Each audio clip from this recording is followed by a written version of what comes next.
Hello and welcome to episode 238 of Page One, the Writers Podcast. I'm Tarek. I'm Marco, and thanks for joining us on the podcast where we like to speak to writers of all kinds about their writing careers, find out how they got into the industry, and try and get as many hints and tips from them as possible.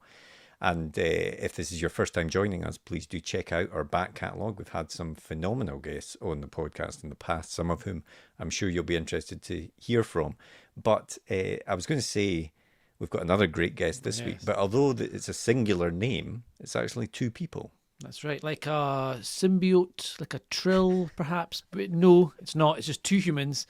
It's M.K. Hardy is the pen name, and that is the name for Morag and Erin, who are two female authors who've come on the podcast and chat about their wonderful book, The Needfire, which is out, I believe, right now or imminently. Yeah, this week. It's out this week, at time of release. And it's a really fun chat.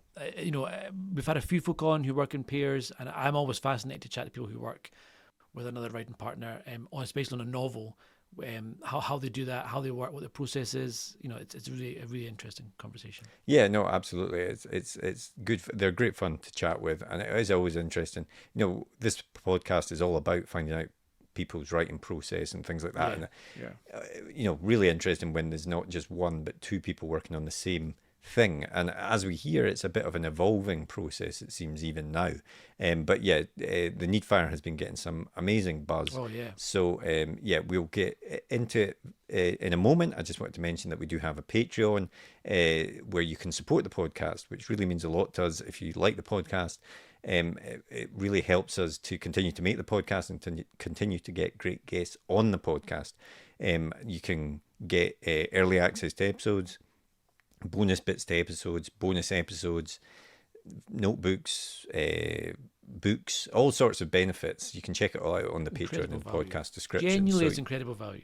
So please do check that out. And just also want to mention that we're part of a podcast network now with Nadine Matheson of the Conversation podcast called Step Podcasts. You can follow us on Blue Sky or Instagram at Step Podcast. You can also tune in to our joint show, Adventures in Publishing Land, which comes out every couple of weeks, looks at the latest publishing news, which is always a good fun chat as well. So please do check that out as well. But enough from us. Let's get into the interview, and we'll be back at the end of the podcast with a bit more chat and to let you know about next week's guest. But for now, on with the podcast.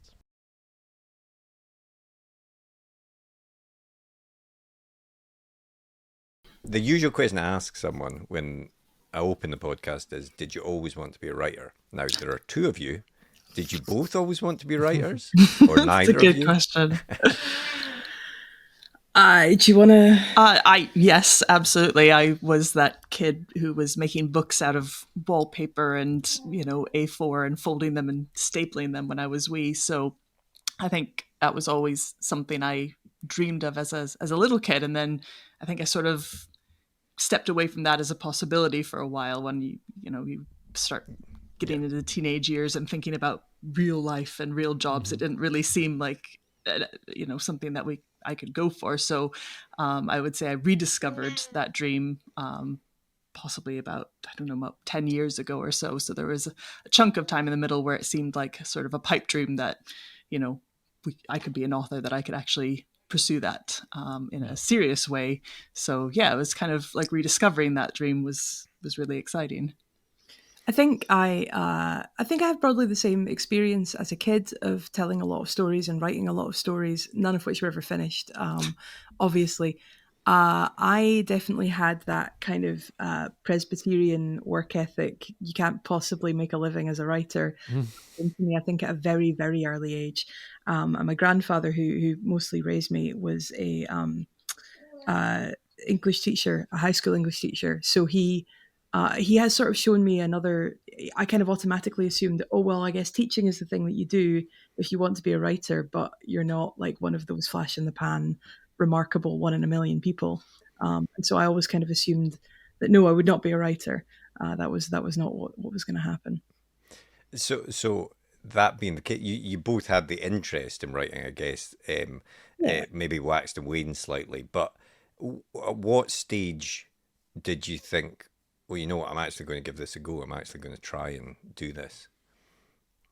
I think I don't know if we did. It was did kind we? of what? don't know if we did exactly. It just sort of happened. Well, for me, it was definitely the rise of the internet community of that information becoming more accessible, because up until then I had no idea what it actually took to be a writer. Oh my God. You could dream about having a book out, but what did you do? And suddenly there's Twitter, and suddenly there's people talking about queries, there's pitch parties, there's mentorships, there's all sorts of stuff. So I think for me it was when I got more involved on the internet and started seeing these are the steps you take, this is what you do, where I went, oh, it's been demystified a bit, and I can actually think about doing it. And obviously fired out some ill-advised queries before the book was even done, as you must do, I think, at least once in your life. And that taught me a lesson of finish the book, because somebody wants to see it, you have nothing to show them.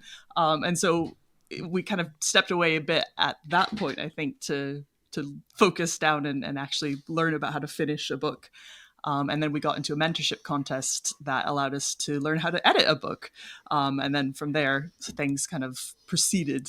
But I would say the internet was definitely the thing that taught me, here's how you go about this, and here's how it's actually possible, because you start to see success stories of people doing it, and showing you how. I think it was by accident for me that we ended up sort of slipping in that direction and deciding, oh well, I guess if we finish some stories, we could see what happens next with them, I think I definitely started being the one to go, yeah, we could do this, we could take this more seriously. And I started just sort of, not surreptitiously, because we talk about everything, but I think I started just going, why not throw things out there, and just getting some nibbles of interest, because this was long ago when agents were less overwhelmed and it was possible to actually hear back from them. That kind of made me go, oh, this is actually a thing we could do, and kind of directed us from there. See, that's a good point, because at what point did you guys then, was it always a decision that you guys would do it together, and you write something as a pair, or at one point were you thinking, actually I want to do this myself, or how did that kind of partnership come about? So we actually wrote together before we were a couple.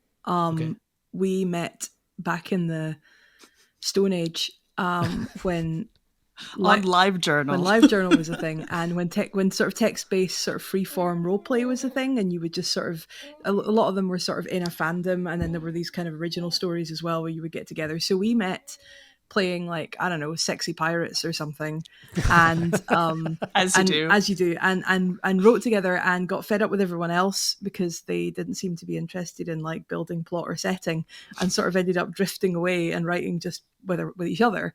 And then actually the relationship happened after that. I mean, this was when we were on opposite sides of the Atlantic and had partners and all that, it was, so our collaborative relationship as writers predates our romantic relationship and our partnership in life. And so I think for us, almost the whole of our adult lives, everything that we've produced in the way of kind of fiction has been collaborative, has been together. And so it does sound like it's genuinely just something that you would either do together or you wouldn't do at all. Is that yeah, absolutely. I can't imagine trying to pursue it on my own. I have recently, because of circumstances, sat down and tried to write most of a book on my own, and it was not fun. I wouldn't want to do it regularly. So it's double or nothing, I think, for us. Write most of the book. You wrote the first 20,000 words. Go ahead. It's fine. She wrote most of the book. I just meant I had approached it like it was me writing the book on my own, because you were not coming in at various points, so it felt like I was writing the book on my own. Anyway, but we've started to branch out a little bit into writing shorts on our own, because it's harder to do that collaboratively, because there's just less to get your teeth into, and that's, I think, been an interesting learning challenge. And I definitely still prefer writing collaboratively than being on my own, even for short fiction. Well, let's dive into that a bit then. So you guys work together, creating, writing fiction stories.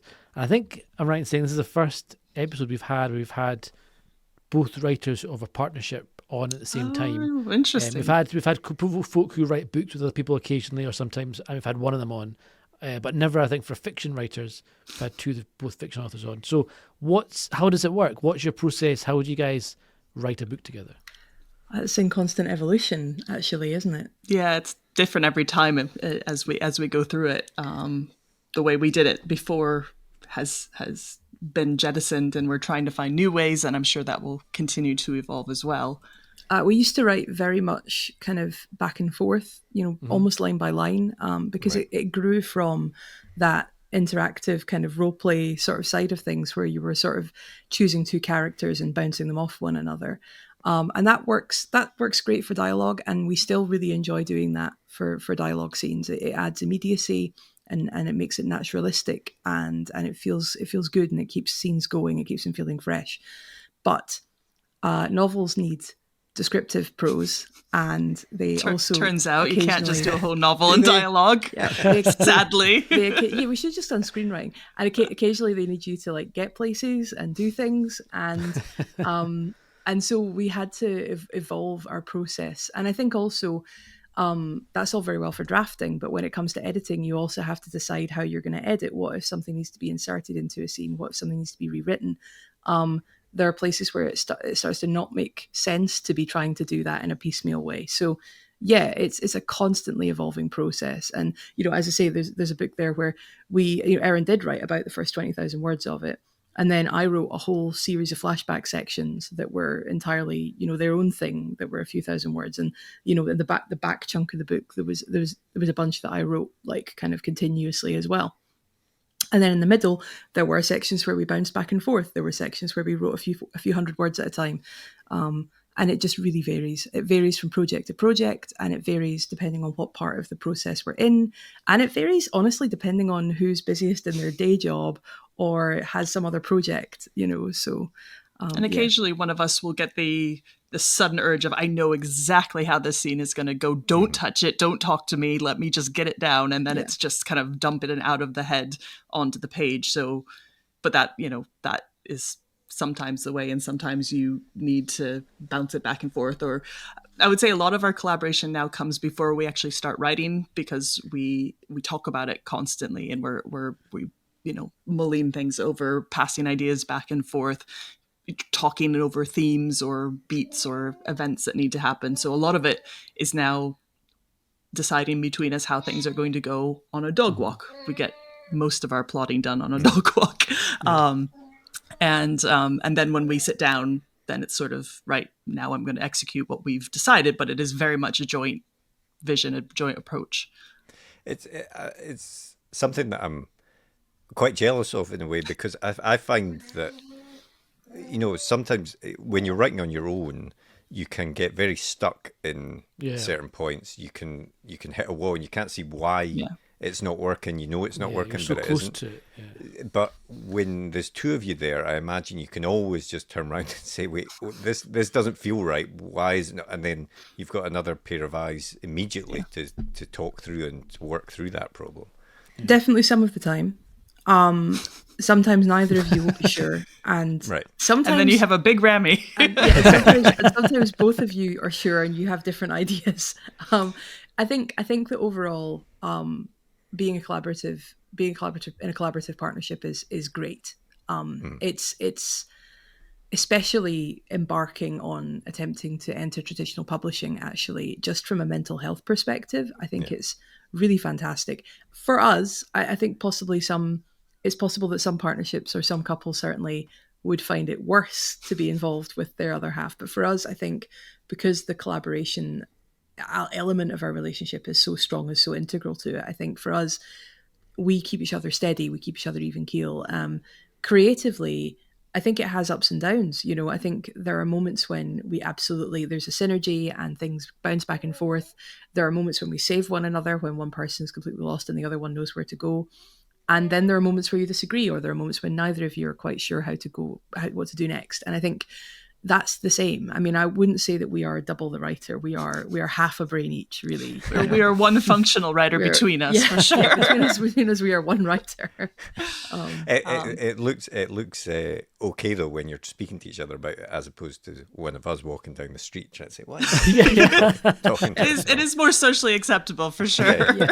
Yeah. No, so there's definitely that element. Yeah. When you're writing a book like that, this, and as you say, chunks of it are written by one person, chunks by another, chunks together, back and forth, and blah blah. How do you make sure that the voice throughout that entire book is consistent? Is that something which naturally comes, or do you have to work on that? We've been writing together for 20 years, so we have essentially one voice at this point. I think when you look at our earlier work, it's easier to tell who wrote what. But I think when you look at, because even now, like, we're writing books and they have different voices. We've written books that are, sort of almost contemporary horror. We've written books that are historical fiction. We've written science fiction. But within the context of those works, I think we tend to keys into the same voice. I wouldn't necessarily say we always start in the same place.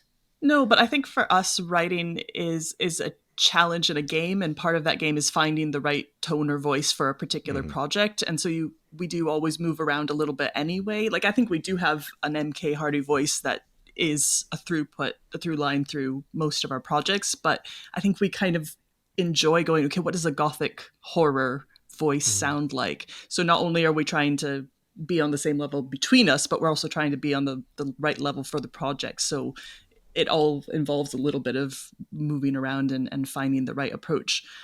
So there's always a little bit of flexibility, but I think that's part of what we enjoy about writing, is finding new challenges, new things to try and perfect. And as Morag said, it's been a long time. So we do sort of, we're a hive mind. We're, again, one functional writer between us. So I think probably the fact that we're both, I mean, probably not for nothing, we're both also communications professionals. Like, we are people whose job it is to synthesize certain voices and to help people present content in certain ways at work. Like, it's part of our kind of professional skill set as well. So I think maybe we are people who are quite attuned to kind of analysis as well as synthesis. That's a good point. Actually, I hadn't really thought of that. But yeah, like or I, constantly have to write as a researcher or for the press office or for this or that. So I think we just enjoy the challenge of communicating in the right kind of register, depending on what the project is, both in work and it feels like there's fiction. Probably some transferable skills there. Let's hope. Do you think it helps in if you said you're like together you're one writer, but do you think in the editing process it can help having two people as well? Does it speed that up? Does it make it easier when there's two of you there? It probably would if we edited the same way, but we don't. So yeah. Okay. How does this work then? Morag is a sit back, cogitate through everything, and when you thought it through, execute. And I am much more a trudge through, ticking off tasks, doing a little bit at a time, and hopefully the whole picture comes together. So that definitely, I think, is a difference. But it does mean that I will start doing that with the smaller things and, rewriting scenes from different POVs or inserting a through line here or there. Whereas the bigger picture stuff, she'll be sitting back and working through, and then she'll come to me and go, right, I know how this is going to need edited, and then attack it. The key is for me, learning as part of our evolution, I suppose, is learning as, I'm so sorry about that cat, learning as a couple and as collaborators, to speak to Erin as I'm processing and not just go, yeah, I'll come to you when I'm done, because then she's going to feel like, and she sometimes feels like, oh, I feel like I'm locked out of the creative process at that point. And I don't feel that way, because I feel like I'm absorbing things that Erin is saying all the time, and that everything that comes from me is from us. But I have found that it really helps if every so often I say, so here's where I am in my thoughts around this. I think that I've sort of learned that I need to dip out of my percolation every so often and go, here is where we've got to, here's where we think we are. You know, the thing is still mulling, but we'll give it a wee sniff. Yeah, and see how we're going. I'm sorry, that's a liqueur maker's joke. That's this has been in a jar for two months, and I need to give it a smell. Throw some light into how you see this going when you think of it that way. And looking back at your kind of non-writing work you guys did, you were mentees in Pitch Wars, and then you became mentors. Is that right? And Queery Fest a year later. Yeah, so we did become mentors for Queery Fest and a second program that I'm completely forgetting. The ill-fated Rogue Mentor. Rogue Mentor, that was the one. So yeah, very intelligently took on 2 mentorships thinking, they'll run at different times of the year. And then they ran at the same time of the year. So had quite a lot to juggle. But it was a really, really interesting and rewarding experience having been a mentee going through the process and then a mentor. And I think taught us a lot about, mainly about the business of publishing and how much of it is pitch and knowing the market and, seeing what things got picked up and what didn't, seeing what a huge cohort of people were writing at a given time and picking out trends, understanding how many people were out there doing great work and how much, how hard the competition was because everybody was doing, such amazing writing. And it brought us into a community, which I think has been the biggest boon to our careers ever. So starting in Pitch Wars, you go through this sort of really intense process over 3 months of editing your novel with about 100 other people. And because you're all in the fires together, it really brings you together. And from there, we kind of went, well, this, the most valuable thing we got editing advice, we got to pitch to agents, we got this and that. But I think the most valuable thing was coming out with these people going, these people supported me. They were here when I was low. They were here to celebrate when things went well. And I think that's been a big focus of our kind of career ever since, is finding the people and trying to link into the communities that we could help support and be supported by. And we are lucky to be in several really fantastic ones now. Yeah, Erin is fantastic at pulling people together into a community and at fostering those communities and at understanding that running a community takes more than just being there. You have to be setting a tone, you have to be engaging with people, you have to just be there every day and really keep things going. And I think that she is just very good at that, and that's been something that we have. So I suppose it's kind of what we felt we bring to the table as we've entered this community, and hope to benefit ourselves, obviously, from that sense of I just don't want to say community again, but that's the word.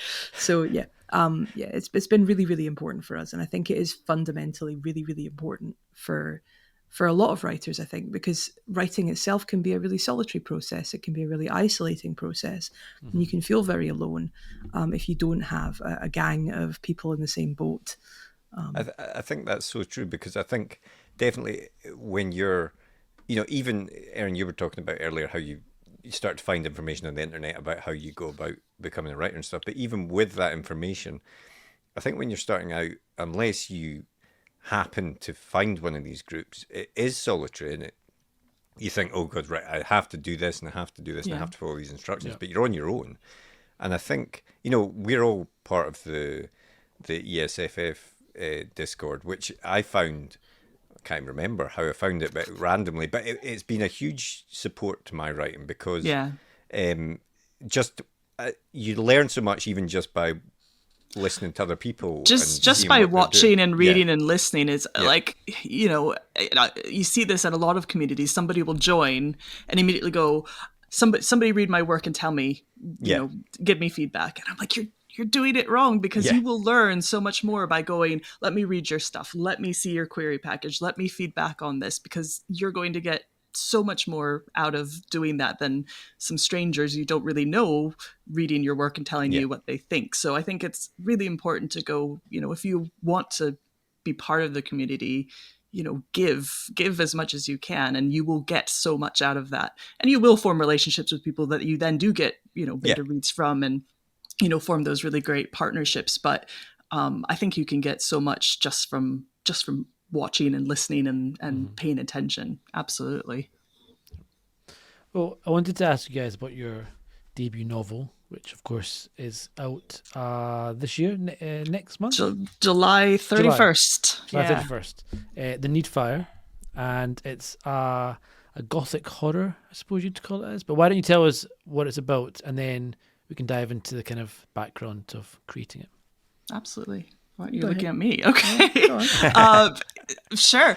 So the Needfire is it's a gothic sapphic horror that's coming out with Solaris at the end of July, and it is a historically set novel, so it's set in 1890, and it mainly takes place in the Highlands of Scotland, and not just the beautiful rolling hills of the Highlands, but actually beyond that, kind of in the far, far northwest of Scotland on the top coast, which is a very interesting and bleak place.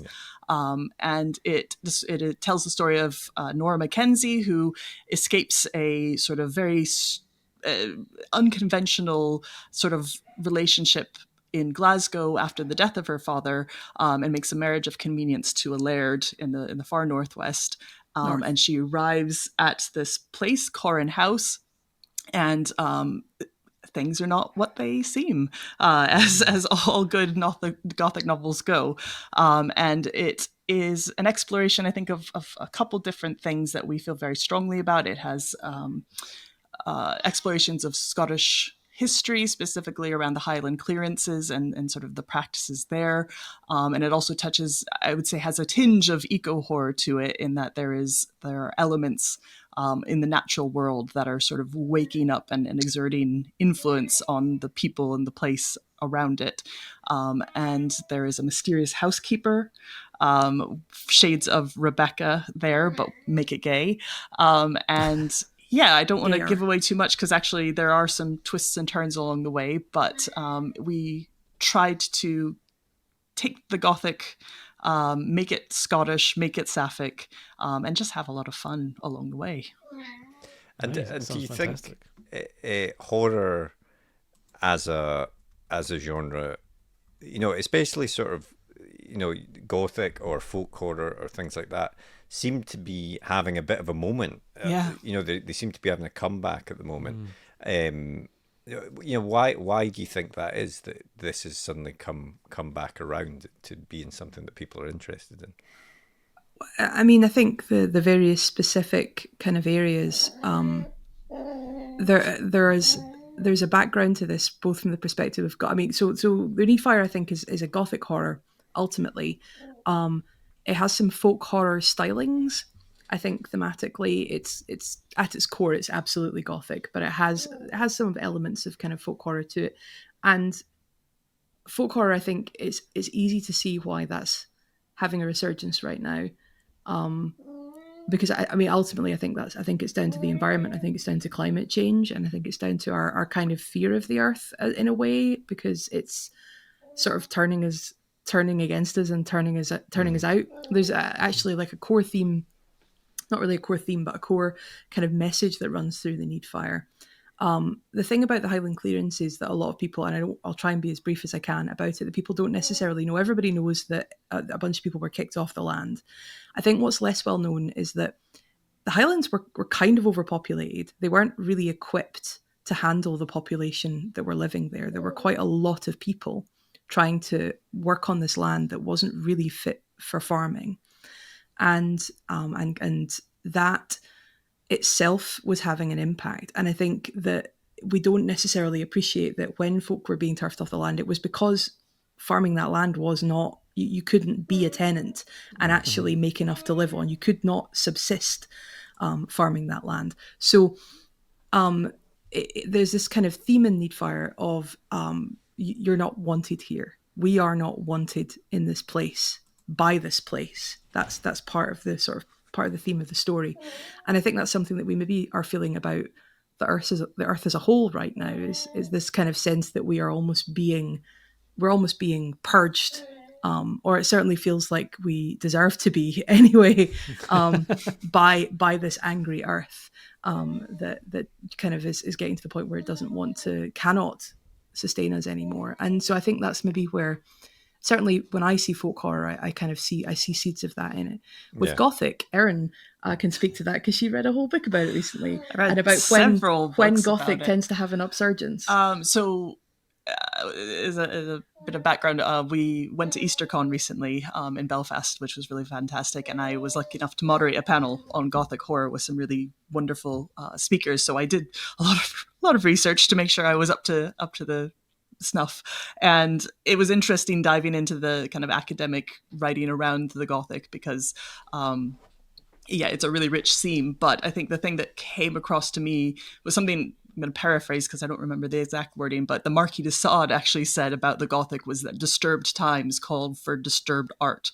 It kind of reflects the fact that you tend to see a resurgence in Gothic when we are either about to enter or processing sort of an upheaval in culture and in conflict and economy, etc. And it's about fear of the outside or the unknown, but it's also about reckoning with the past. So things that come back to haunt us are extremely Gothic. And I think now more than ever we're seeing things that have been seething for a while are now sort of raising their heads in a very disruptive and upsetting way. And I think the Gothic really encapsulates that fear of trying to cope with something maybe that you didn't even personally take part in, you weren't culpable for, but is now coming and is punishing you. And I think you see that a lot both with the original sort of Gothic writings, because there were many periods of cultural upheaval that they reflected, but then things like the American Gothic that were kind of reckoning with the American kind of history of slavery and enslavement of Black people, and the sort of ways that people would work through that through Gothic themes were really powerful. So I think we might be in a period like that, which, looking at the world today. what you're saying is if you start seeing lots of Gothic books, it's a bad time. Go and hide away somewhere. Much. Quite possibly. I think the other thing is that Erin and myself in other respects, and I think a lot of people, it seems to have been a very, very usual for everybody to suddenly get into. It seems to be that people reacted one of two ways to the pandemic. They either only wanted to read cozy fiction, or they only wanted to read horror. I think a lot of people went on a big old horror kick during the pandemic, and I think maybe is that about exercising the existential dread that you have in your daily life? Is it a kind of dark escapism, perhaps? Is it a way of is it a cathartic thing? Is it a way of exercising the demons that you're carrying with you?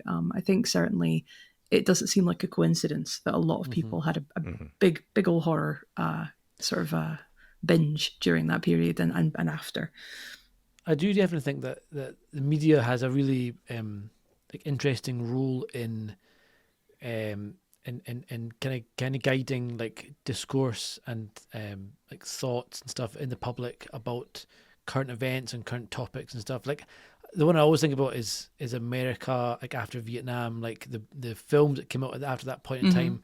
Well, kind of the first time you saw these kind of army movies that were not all about like hoorah, the army's great fighting the wars. It was more about the atrocities and how difficult it was to fight in wars and the mental health tolls and the atrocities that took place, and a lot of that turned public opinion on wars, etc. And I think media books and films have a really big role to play in kind of digesting events that are going on and making people think about things in ways perhaps we would have thought about them otherwise.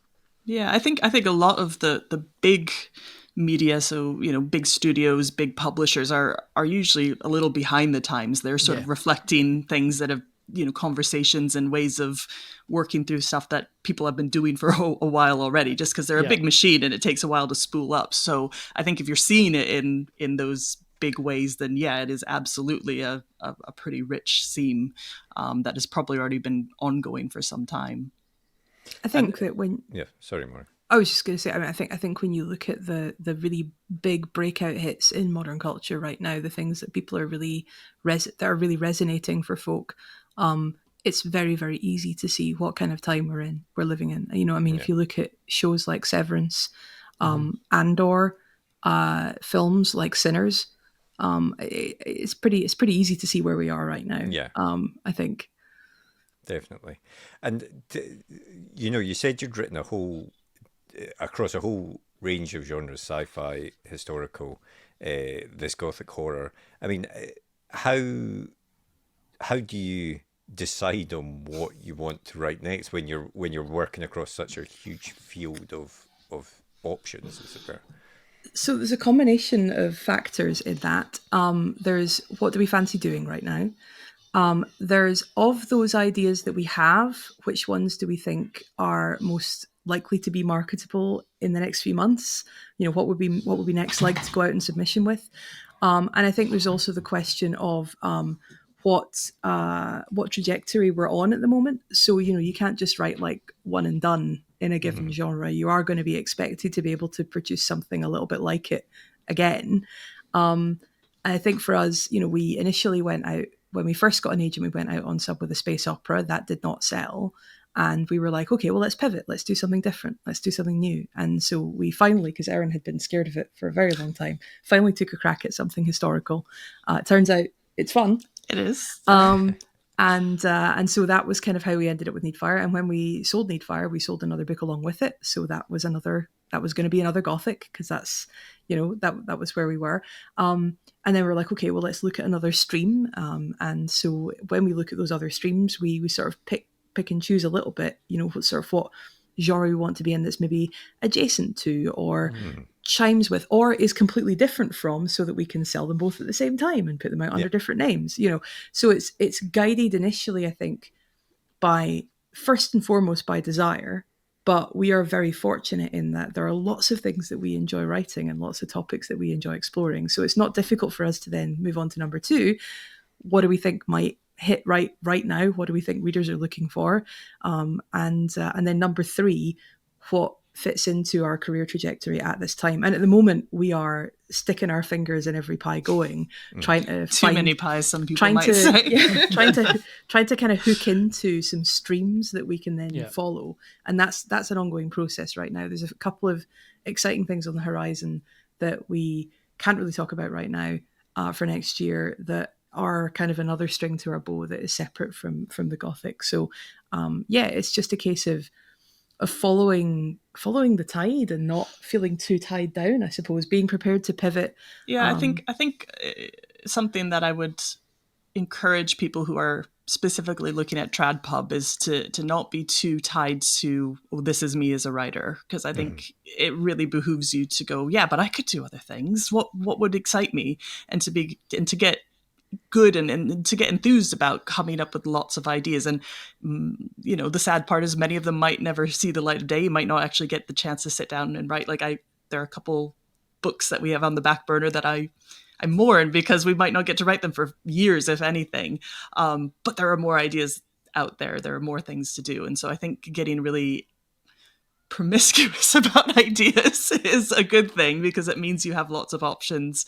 And certainly the thing we're learning as we pursue trad pub is you have to be flexible, but also adventurous, I guess, in what you try. Or you don't. I mean, that's an option. If you want to write the book of your heart and take your time with it and follow it through and be committed to that one book, that is okay as well. But it is not the way that we've been doing things. Yeah. Have you had any, you know, I totally see where you're coming from with that, with the different streams and, you know, but have you had any pushback from, you know, publishers or your agent or anything like that? Because often, you know, we've had, you know, a lot of guests on the podcast, and some of them will say, especially I think if they write crime, I think that's the one that they most get trapped in. But you know, the publisher only wants another crime book like this one. Yeah. And for them to try and do something else, is discouraged early on in their career until at least they've established themselves. And we actually, so when we went out with the Needfire, we had a kind of book 2 in mind, we'd written like 5-10K of it, and it was, a story we were excited by. And so we kind of pitched that as a book 2. And a couple of the people we spoke to were excited by it, but the editor we ended up going with, Amy Bursick at Solaris, went, I'm not sure this is the right fit for a book 2 after Solaris or after Needfire.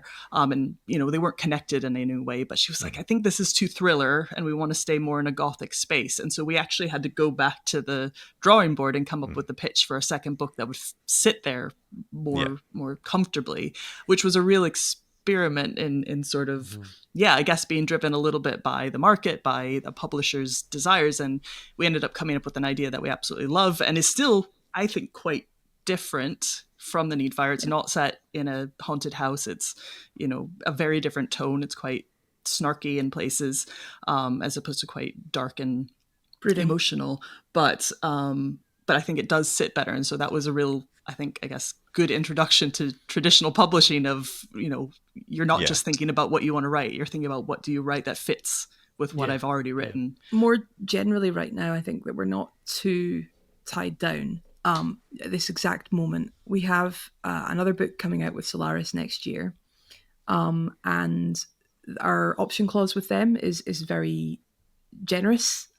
They're only possessive of direct sequels, which, to be fair, book 2 might have. So we'll see how that goes.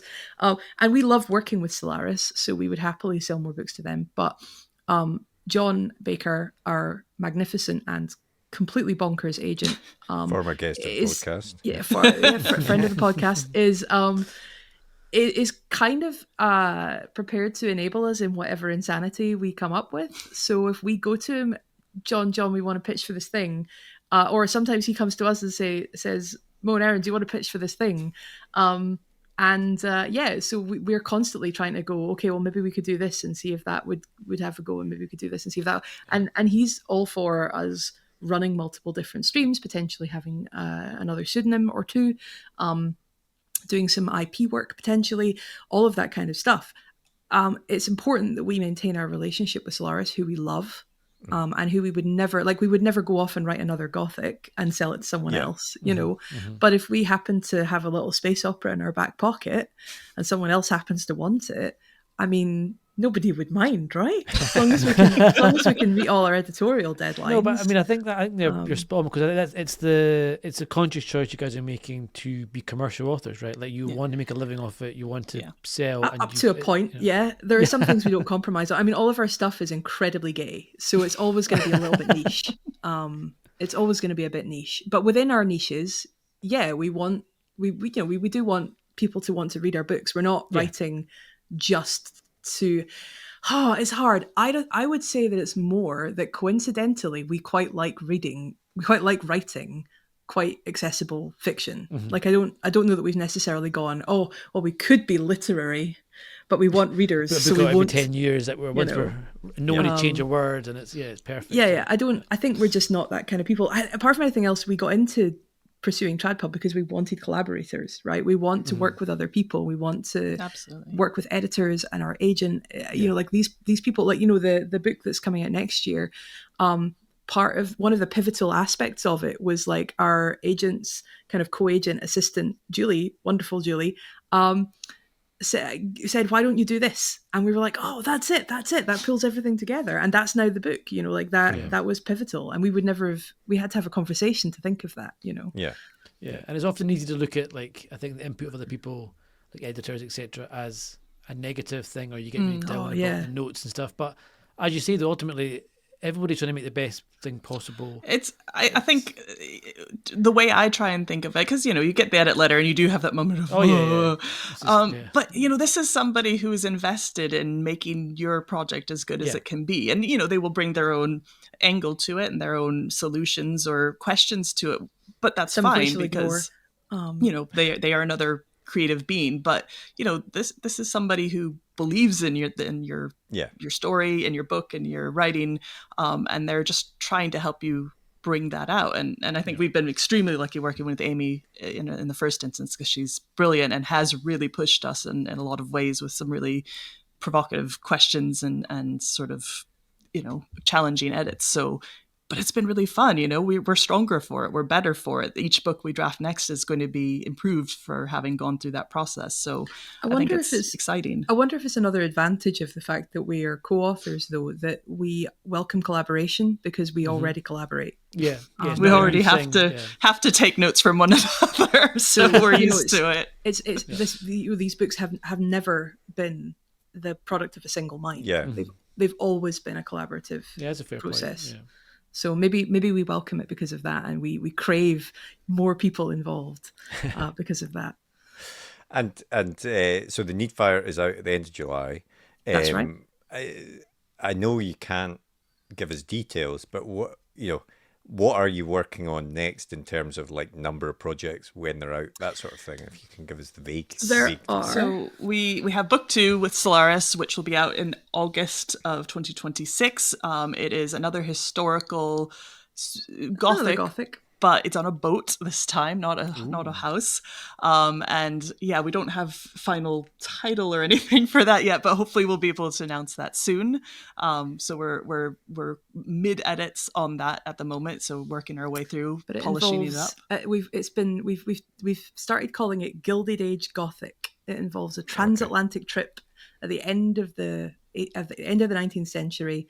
And the headline is Victorian Fleabag. It's spiritualists versus spiritualist debunker on a haunted boat. That sounds amazing. I like the sound of that. That's cool. Yeah. And then we do have another project that we're also currently working on, which we can't say anything about, but it is a horror, but it is a departure from our usual. And again, we will hopefully be able to share more about that soon, but it's been a really interesting process going through that. And that will hopefully be out in June next year is the plan. And then we also have some things out in anthologies this year. So we're in the Lesbians in Space anthology that's coming out in June this year. With a bunch of wonderful people. A bunch of really talented authors. Emma Newman, our stablemate at Solaris, Travis Baldry of Legends and Lattice fame, Shona Maguire, loads of really great other authors, and I'm sure quite a lot that we don't know yet that we are going to be reading for the first time and enjoying, because we're in the table of contents with them. So that should be. And really then fun. Another anthology, which again has not been announced, but will hopefully be soon, from Rebellion / Solaris. I think that's all of the. I think that's everything.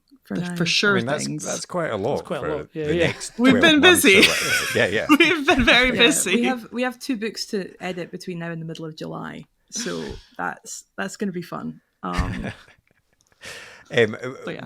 last question to you before we get to our sort of usual end of podcast questions is: I know you're both big board game RPG fans. Would you? And board games actually are they've started having sort of narrative board games as well. Yeah. Would you ever want to write in that field at all? I have discovered over the years I'm not an enormous fan of narrative board games. I kind of trend. I like strongly thematic board games. Like some of our favorite board games are games like Battlestar Galactica and Spirit Island, and games that have a really rich theme to them. Yeah, I love Spirit Island. Hard though, right? Would love to win so it one hard. day. Would love to one day not die. Spirit Island. Anyway.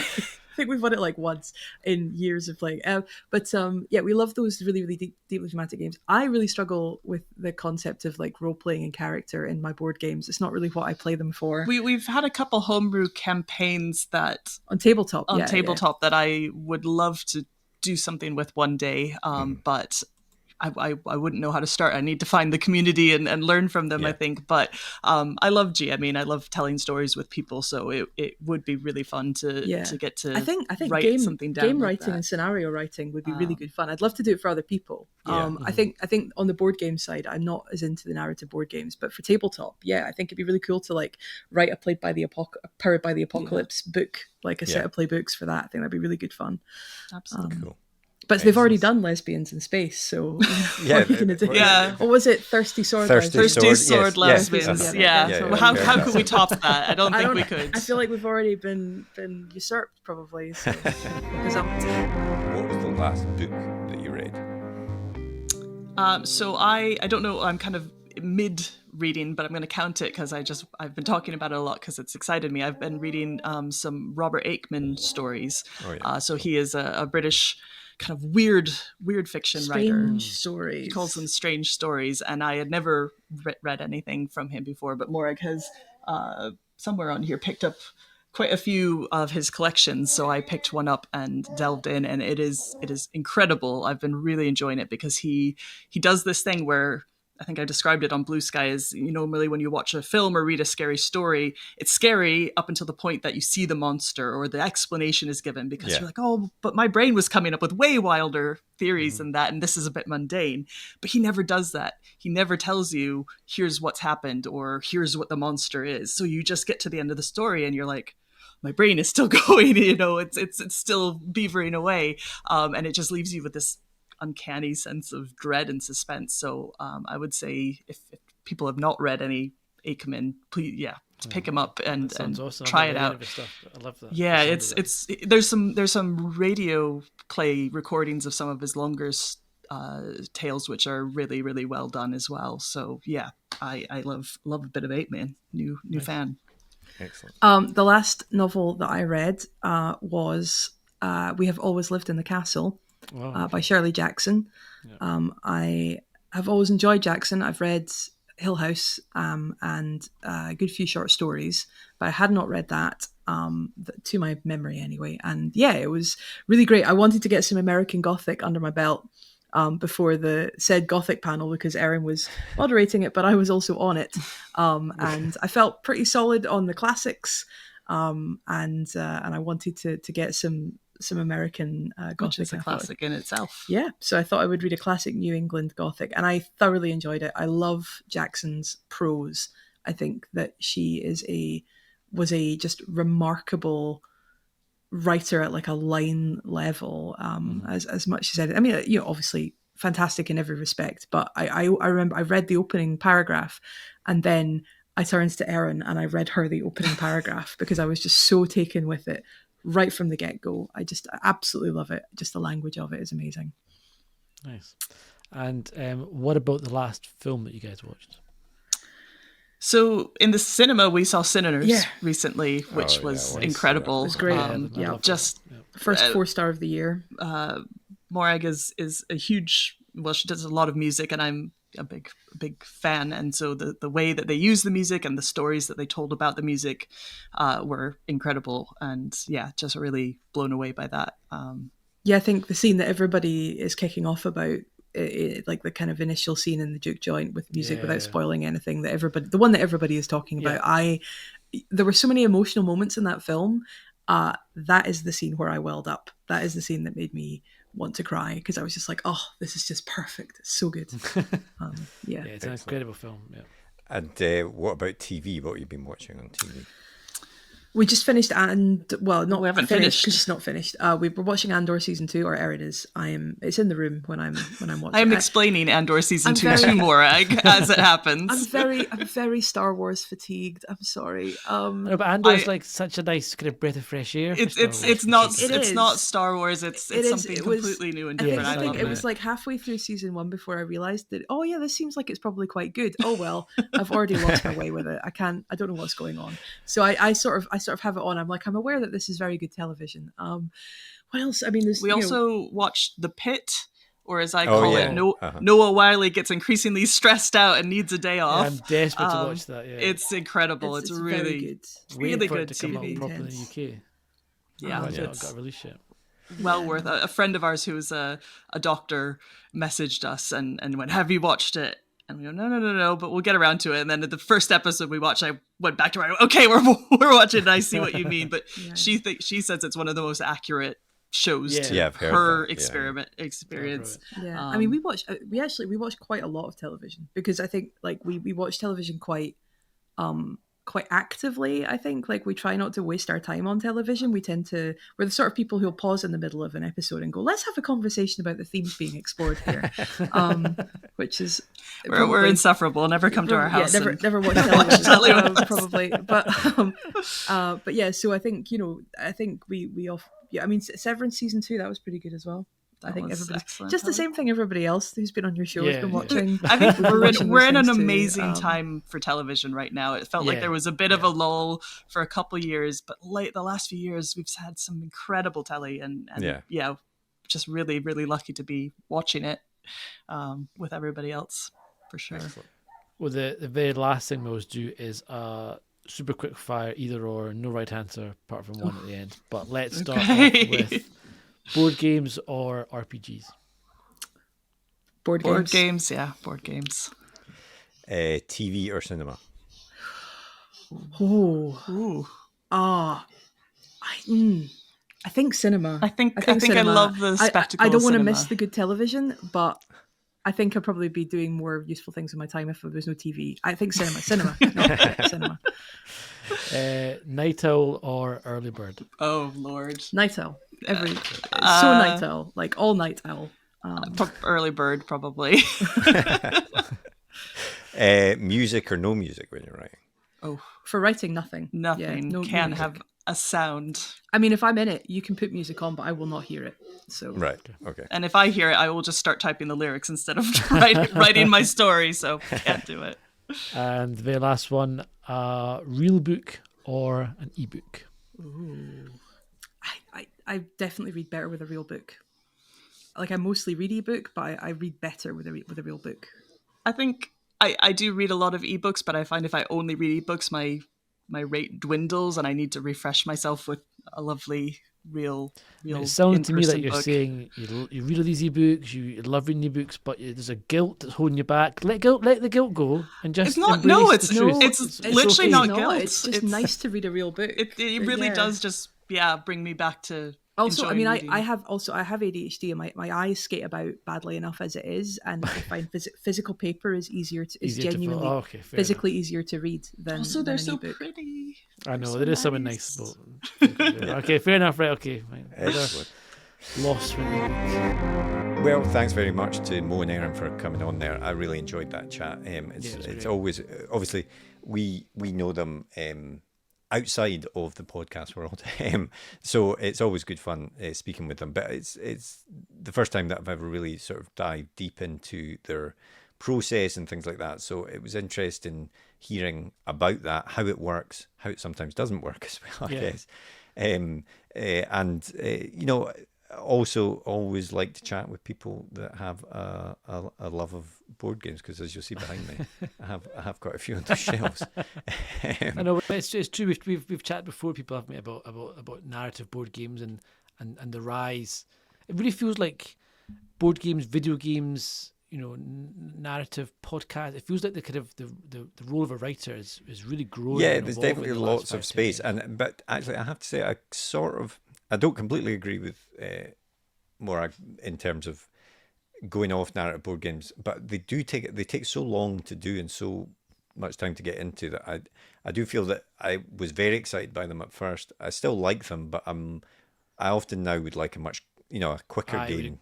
Agree with that, yes. But because where I get my narrative fix now is role-playing games, tabletop role-playing games. I love those.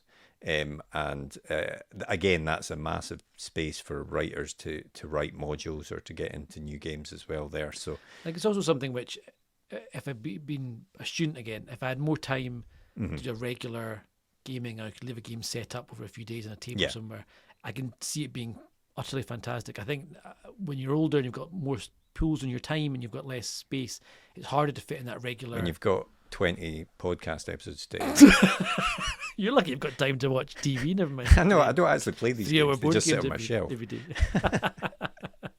I look at them in between episodes. But yeah, no, thanks very much to Mo and Erin for coming on. I really appreciate that. The Needfire is out this week. As I said at the start, it's getting amazing buzz, so we'll put a link in the podcast description so you can pick that one up. But next week we have a special guest, someone that is Hollywood royalty, although 100%. Probably not the description he would like for himself, but certainly a Hollywood legend, I guess. Yeah, I think Hollywood legend is apt for sure. His titles include Glengarry Glen Ross, The Untouchables, Ronin, Hannibal. We are, of course, chatting with the wonderful David Mamet next week, who has been a bit of I mean, a legend. He's a bit of a hero of mine in terms of like his scripts, his dialogue is second to none. I think genuinely, he's a fantastic writer. So it's very exciting to have a chat with Yeah. him. It's as you'll hear from the chat, it's an interesting chat.